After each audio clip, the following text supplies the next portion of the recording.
Hello, what's up guys? Ron here and welcome back to my channel. So day 69 tayo guys. Yun. Daily diary, daily vlogs tayo. At yun, nag-medical tayo kanina. So kahapon, ano bang ginawa kahapon? So wala. So yun, kanina umaga, 6:30 pa lang gising na tayo. Alas 6 pa lang gising na tayo. Tapos biyahe tayo papuntang hospital. Co-general. So yun. Mga 9:30 tapos natapos namin yung yung medical. Nakauwi tayo dito mga alas 11 na. Kasi kumain pa tayo sa Ilonggos. So yun lang. Pagka dito natulog ulit, inantok ako. Tapos ayan. Nagbasa tayo ng Bible. Usual.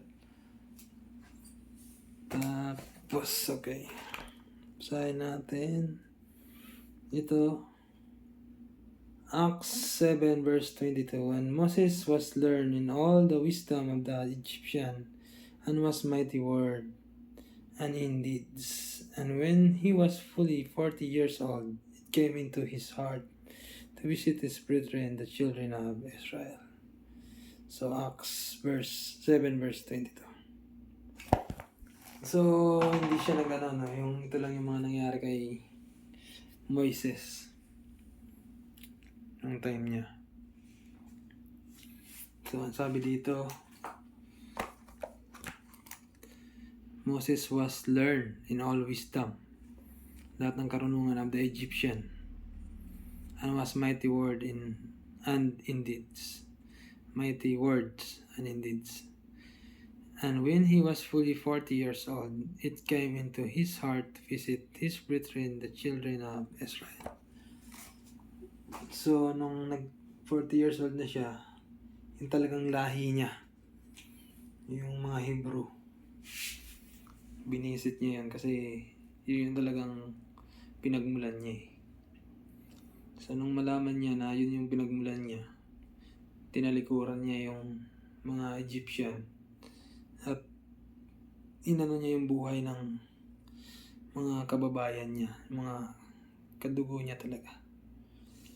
So, doon yun yung una niyang nagilala yung Panginoon.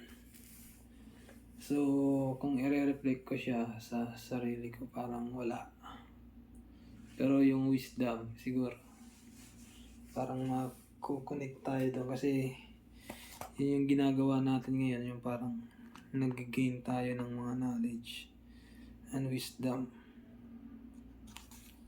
And Moses was learning all the wisdom of the Egyptian and was mighty words and in deeds. So, yan. Tapos, nag-jogging tayo. So, 2 ikot lang yung kaya kong takbuhin dun sa oval. So, yung goal natin hanggang maka-10 tayo.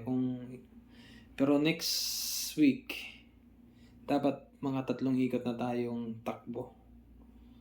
So, pag nagawa natin yung 3 ikot na takbo, pataas lang tayo ng pataas hanggang maka-10 tayo. Pag nagawa natin yon, 10 ikot na takbo, puro takbo. Babalik tayo sa jogging, pero yung jogging natin may weights na. Okay?